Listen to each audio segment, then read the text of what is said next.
नमस्कार मंडळी, द ऋतुजाज किचनमध्ये तुम्हा सर्वांचे पुन्हा एकदा स्वागत. थंबनेल बघितल्यानंतर तुमच्या लक्षात आलंच असेल, आज आपण एक पौष्टिक रेसिपी बनवतोय, केळी आणि गव्हाच्या पिठाची.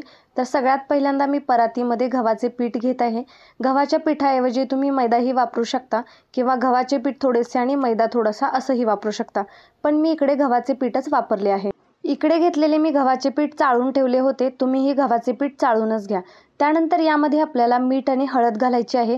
जर तुम्हाला हळद नको असेल तर तुम्ही नाही घातली तरीही चालेल. हळद आणि मीठ दोन्हीही अर्धा अर्धा चमचा आपल्याला इकडे घ्यायचं आहे.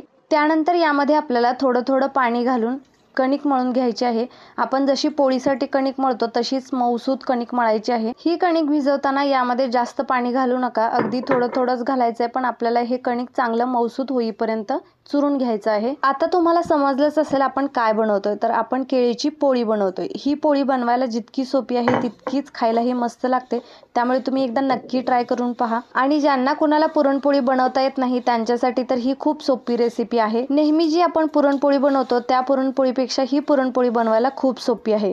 नेहमीची पुरणपोळी बनवताना ती डाळ व्यवस्थित शिजली पाहिजे किंवा त्याचं पुरण व्यवस्थित बनलं पाहिजे. आपलं केळीचं पुरण एकदम व्यवस्थित बनवून तयार होतं, काही चुकत नाही. पण दोन्ही पुरणपोळी बनवताना एक गोष्ट मात्र सेम आहे, ती म्हणजे कणिक व्यवस्थित मळली गेली पाहिजे. आता यामध्ये थोडंसं पाणी घालून आपण कणिक व्यवस्थित मळून घ्यायची आहे. इकडे जास्त पातळ बनवायचं नाहीये, पण चांगलं चुरून घ्यायचं आहे आपल्याला. जेव्हा केव्हा तुम्हाला पुरणपोळी बनवायची असेल, ती केळीची असो किंवा डाळीची असो, तुम्ही कणिक चांगलीच मळून घ्यायची आहे, त्यामुळे पुरणपोळ्या खूप छान होतात. हे बघा, मी 7 ते 8 मिनिटं चांगली कणिक चुरून घेतलेली आहे. तुम्हीही अशाच प्रकारे कणिक चांगली चुरून घ्यायची आहे. कणिक आपण जितकी छान चुरून घेतो तितकंच महत्त्वाचं अजून एक गोष्ट आहे, ती म्हणजे कोणती, तर कणिक भिजत ठेवणे.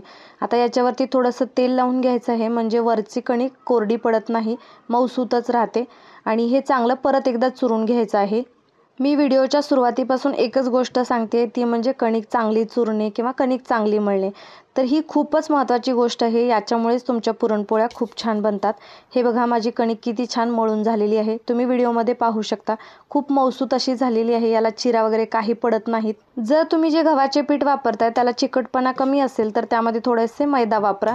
आता ही कणिक आपण 10 ते 15 मिनिटं चांगली भिजत ठेवूयात. कणिक भिजेपर्यंत आपण केळीचं सारण बनवून घेऊयात. सारण बनवण्यासाठी सगळ्यात पहिल्यांदा आपल्याला कढईमध्ये थोडंसं तूप घालायचं आहे. मी इकडे म्हशीचं तूप वापरलं आहे, तुम्ही गाईचं तूपही वापरू शकता.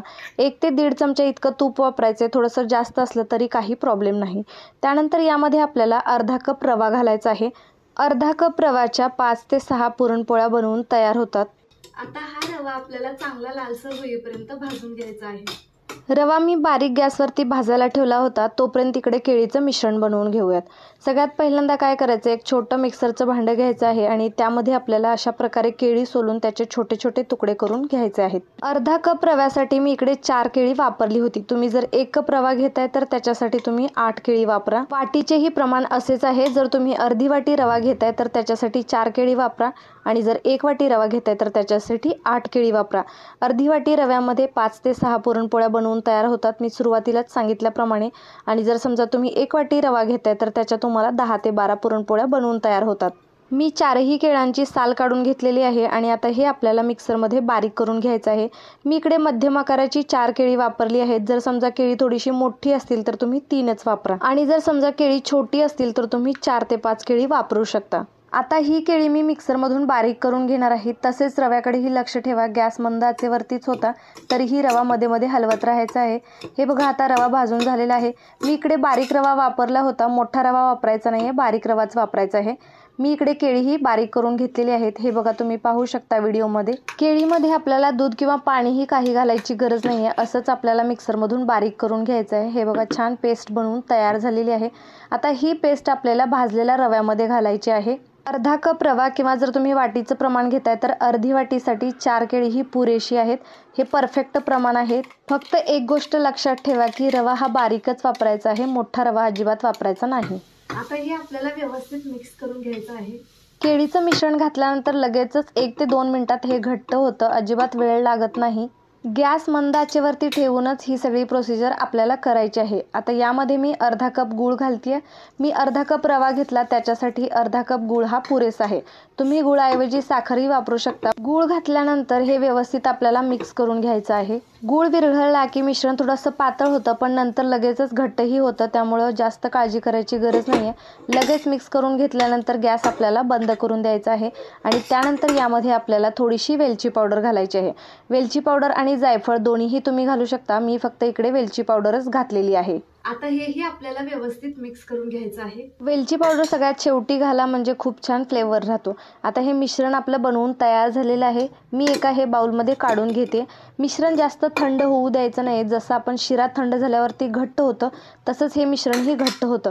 त्यामुळे थोडंसं थंड झाल्यावरती याच्या आपल्याला पुरणपोळ्या बनवून घ्यायच्या आहेत. आणि जर समजा मिश्रण जास्त घट्टसर झालं तर यामध्ये वरून थोडंसं दूध घाला. बनवताना दूध घालू नका, कारण गूळ घातल्यामुळे फुटण्याची शक्यता असते. वरून थोडंसंच दूध घालायचं आहे, म्हणजे परत मऊसूत होते.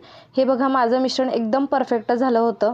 आपण पुरणपोळी बनवताना जसं पुरण बनवतो, जास्त घट्टसरही नाही आणि जास्त पातळही नाही, तसंच पुरण आपल्याला इकडे बनवून घ्यायचं आहे. आता मी पुरणपोळी लाटणार आहे. मी इकडे गॅसवरती तवा गरम करत ठेवला आहे. तोपर्यंत आपण इकडे गोळी बनवून घेऊयात. आपण जसं कणिक घेतो पुरणपोळीला, तसंच कणिक घ्यायचं आहे आणि हातावरती असं पसरून घ्यायचं आणि त्यामध्ये हे आपल्याला केळीचं पुरण भरायचं आहे. केळीचे पुरण बनवेपर्यंत माझी कणिक चांगलीच भिजली होती. हे बघा, तुम्ही व्हिडिओमध्ये पाहू शकता, खूप मऊसूत असं झालं होतं. आता मी यामध्ये केळीचे पुरण भरून घेते. खूप सोपी पद्धत आहे, तुम्हाला व्हिडिओमध्ये समजलंच असेल, त्यामुळे एकदा नक्की ट्राय करून पहा. हे बघा, अशा प्रकारे मध्ये भरायचं आहे. जसं आपण पुरणपोळीला भरतो तसंच भरायचं आहे आणि वरून असं पॅक करून घ्यायचं आणि थोडंसं दाबून आपल्याला आता याची पुरणपोळी लाटून घ्यायची आहे. डाळीची पुरणपोळी बनवताना डाळ शिजायला खूप वेळ लागतो, तेव्हा तुम्हाला खूप गडबड असेल तर तेव्हा तुम्ही ही पुरणपोळी बनवू शकता. आता आपण जी गोळी बनवून घेतली होती त्याला थोडंसं पीठ लावून घ्यायचं आहे आणि याची आपल्याला पोळी लाटायची आहे. जर समजा तुम्हाला तगडावरची तेलाची पुरणपोळी बनवायची असेल तर तुम्ही तीही बनवू शकता. पिठाऐवजी तुम्ही तगडावरती तेल लावायचं आणि ही पोळी जशी पुरणपोळी लाटतो तशीच पोळी लाटून घ्यायची आहे. दोन्ही पुरणपोळ्या बनवायची प्रोसिजर सेम आहे, फक्त डाळ शिजवून पुरण बनवायला खूप वेळ लागतो. त्याच्याऐवजी हे पुरण खूप लवकर बनवून तयार होते, त्यामुळे मी इकडे ही रेसिपी दाखवलेली आहे. हे बघा, आता माझी केळीची ही पुरणपोळी लाटून झालेली आहे. आता आपण तव्याला तेल लावून घेऊया. तव्याला तेल लावून घ्यायचंच, कारण पहिली पुरणपोळी देखील खूप छान बनवून तयार होते. जर समजा तुम्ही तव्याला तेल नाही लावलं तर पहिली पुरणपोळी खराब होण्याची शक्यता असते. हे बघा, आता व्हिडिओमध्ये दाखवल्याप्रमाणे एका साईडने पुरणपोळी भाजली की दुसऱ्या साईडनेही आपल्याला पुरणपोळी भाजून घ्यायची आहे. आता वरून थोडंसं तेल सोडायचं आहे, म्हणजे पुरणपोळी छान बनवून तयार होते. बघितलंत ना, किती छान आणि पटकन ही रेसिपी बनवून तयार होते. आता दोन्ही साईडने पोळी छान भाजून घ्यायची आहे.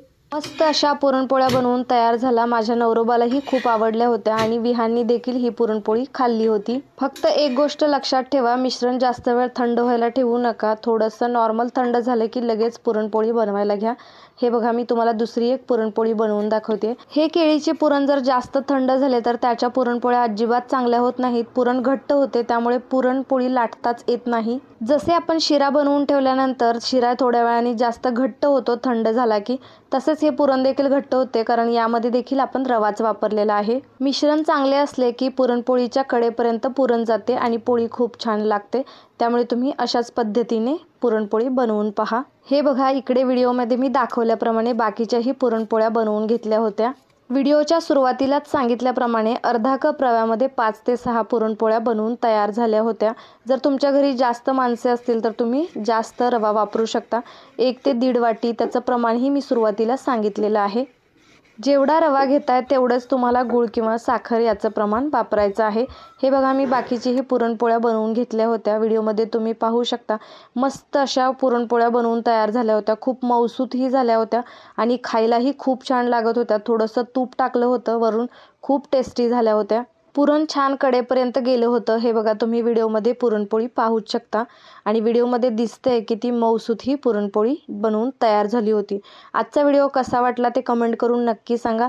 व्हिडिओ आवडला असेल तर व्हिडिओला लाईक करा, व्हिडिओ शेअर करा. भेटूया अशाच एका नवीन रेसिपीसोबत. तोपर्यंत बाय बाय.